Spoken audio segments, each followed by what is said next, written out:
మోహన్ వాళ్ళమ్మ చెల్లెలు పోలీస్ వ్యాన్లో ఇంటికి వెళ్తూ ఉంటారు. భర్త ఈ లోకాన్ని వదిలి వెళ్లిపోయిన బాధ రేఖ మొహంలో స్పష్టంగా కనిపిస్తుంది. తను ఆగకుండా ఏడుస్తూ ఉంటుంది. తన ప్రపంచం చెదిరిపోయినట్టు అనిపిస్తుంది. ఆయన అలా ఎలా వెళ్ళిపోతారు? నాకు అసలేమీ అర్థం కావడం లేదు.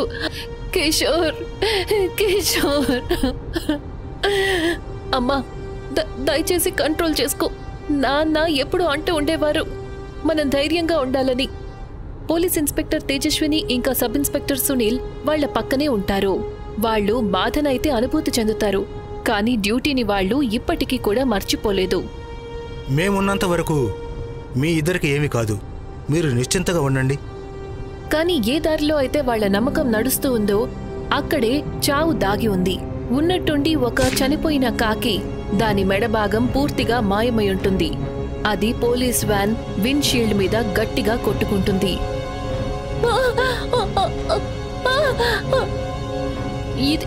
ఏంటిది? కాకి శవం అక్కడే విండ్షీల్డ్ మధ్యలోనే ఉండిపోతుంది. దానికి మెడభాగం లేదు. ఇది మామూలు విషయం కాదు, ఇదేదో హెచ్చరిక. అప్పుడే ఆకాశంలో రంగు మారుతుంది. అమ్మ చూడు, ఆకాశం ఎర్రగా మారింది. భగవంతుడా, ఏం జరుగుతోంది? ఆకాశమంతా రక్తంలాగా ఎర్రగా మారిపోతుంది. వ్యాన్ కి రెండు వైపులా ఉన్న చెట్లకు ఆకులన్నీ కూడా మాయమైపోతాయి. ఇది సాధారణమైన విషయం కాదు, ఇది ఇంకేదో. ఖచ్చితంగా ఏదో జరగబోతుంది, అందరూ అప్రమత్తంగా ఉండండి. ఎప్పుడైతే అంత విచిత్రంగా జరుగుతూ ఉంటుందో పోలీస్ వ్యాన్ టైర్ ఒకటి ఉన్నట్టుండి పేలిపోతుంది. వ్యాన్ ఒక గట్టి జర్క్తో రోడ్ సైడ్ నా ఆగిపోతుంది. అందరూ కూడా ఆశ్చర్యపోతారు. అందరిలోనూ భయమనేది స్పష్టంగా కనిపిస్తుంది. భగవంతుడా, ఇప్పుడేం జరగబోతోంది? అమ్మా, నాకేదో విచిత్రమైన చల్లదనం అనుభూతి కలుగుతోంది. ఆ తర్వాత దారుణం మొదలవుతుంది. ఎర్రని పొగ మధ్యలో నుంచి ఒక నీడ కనిపిస్తుంది. ఆ భయంకరమైన ఆత్మ బ్రహ్మ రాక్షస అద్వైత్. ఎక్కడికి వెళుతున్నావు? ఏమనుకున్నావు? అంతా అంతమైపోయిందనా? అక్కడే ఆగు, ముందుకు రావద్దు. నా దృష్టిలో నువ్వు అసలు ఏమీ కావు. నేను కేవలం నా అసంపూర్ణమైన పనిని పూర్తి చేయడానికి వచ్చాను. అతని దృష్టి రేఖ ఇంకా శారద మీదే ఉంటుంది. ఒకవైపు చావు నీడ పోలీస్ వ్యాన్ మీద ఉంటుంది. అక్కడ మరొక వైపు మోహన్ ఇంకా సోనం ఆ తాంత్రికుడు ముందు నిలబడి ఉంటారు.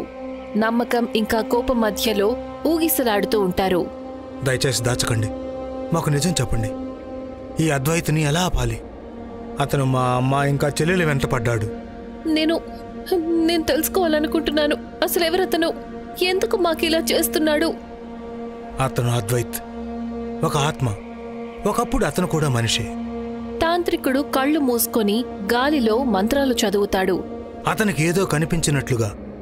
నువ్వు ఏ చెట్టునైతే పెళ్లి చేసుకున్నావో అది ఒట్టి చెట్టు కాదు, అందులో అద్వైత ఆత్మ ఉంది. ఏంటి అంటే? నువ్వు ఆ చెట్టుతో పెళ్లి చేసుకున్నప్పుడు నీకు అద్వైత ఆత్మతో కూడా వివాహం జరిగిపోయింది.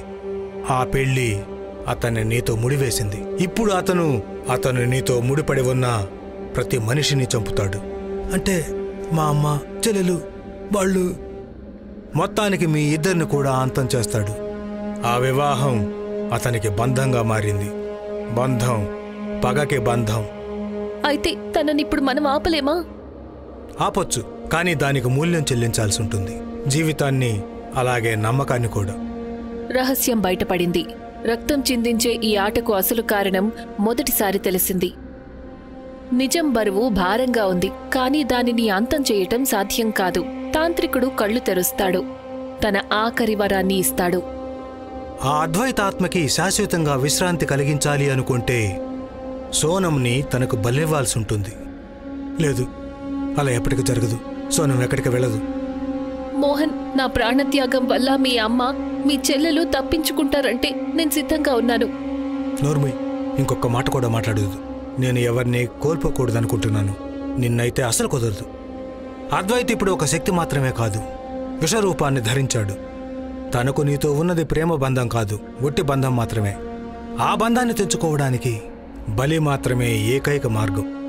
ఒకవైపు అద్వైత్ ఎంతో భయంకరంగా అమరుడు ఆత్మ ఆకలితో కాలిపోతూ ఉంటాడు. మరొక వైపు ఒక వివాహ జంట ఒకరి కోసం ఒకరు తమ సర్వస్వాన్ని త్యాగం చేయడానికి సిద్ధంగా ఉన్నారు. బలివ్వాల్సి వస్తే నా బలి తీసుకోండి, నేను ప్రాణత్యాగం చేస్తాను. అతని సోనంని వివాహం చేసుకున్నాడు. మోహన్ తన ప్రమాణాలు తనతో పాటే ఉంటాయి. నీ త్యాగం తనని ముట్టుకోలేదు. కాలం ఎంతో వేగంగా గడిచిపోతూ ఉంటుంది. అద్వైత్ తన ఆఖరి దాడి కోసం సిద్ధంగా ఉంటాడు. తాంత్రికుడి మాటలు గాలిలో వినిపిస్తూనే ఉంటాయి. ఆ క్షణమే మరొక వైపు మరణ మృదంగం మొదలవుతుంది.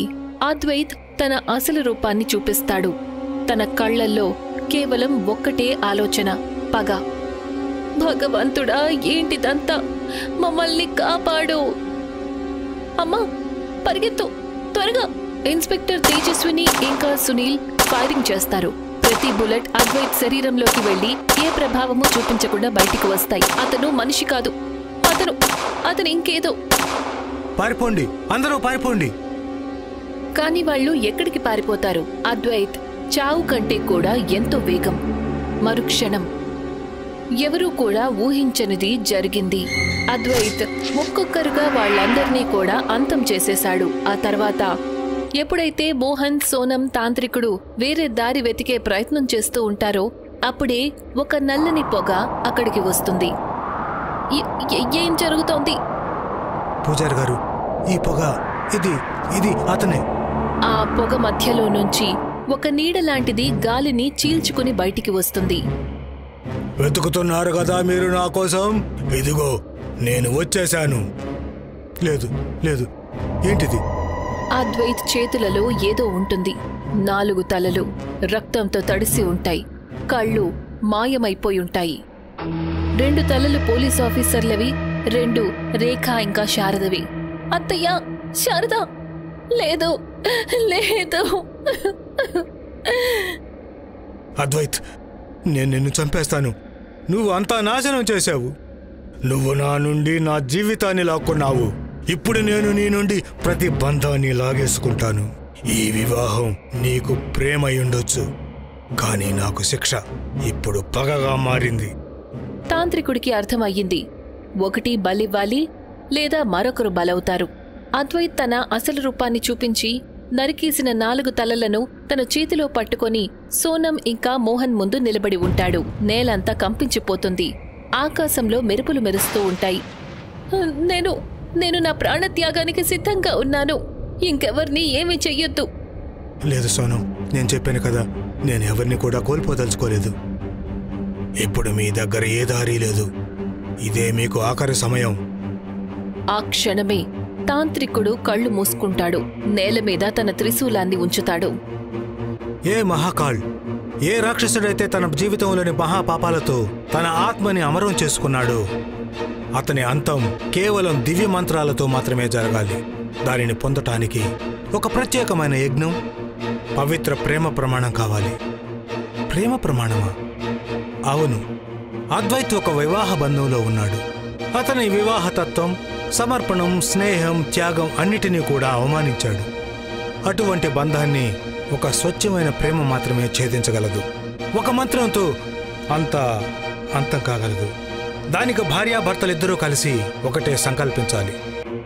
సిద్ధంగా ఉన్నాను, నీతో కలిపి మోహన్. నేను కూడా. ఇదే నా చివరి రోజైనా సరే. తాంత్రికుడు ఇద్దరి చేతులు కలుపుతాడు. త్రిశూలం చుట్టూ ఒక చక్రాన్ని గీస్తాడు.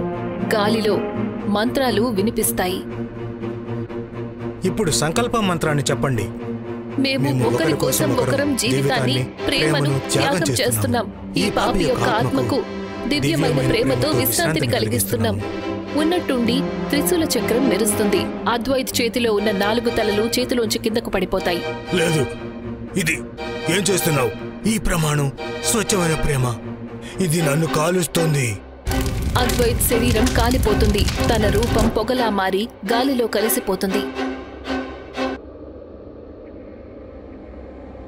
వివాహం ఒక బంధం, ప్రేమకు, త్యాగానికి. దానిని అవమానించినప్పుడు నాశనం ఖాయమవుతుంది. కానీ ఎప్పుడైతే దానిని గౌరవిస్తామో అంధకారాన్ని కూడా ఛేదిస్తుంది. తెల్లవారుతుంది. ఆకాశం ముందులాగా స్పష్టంగా ఉంటుంది. మనం సర్వస్వం కోల్పోయాం, కానీ నువ్వున్నావు, ప్రేముంది. నాకు అయితే ఇదే చాలు. ఆ విధంగా ఒక ఆత్మకు విశ్రాంతి లభిస్తుంది. ఒక వివాహ బంధం అంధకారం మీద విజయం సాధిస్తుంది.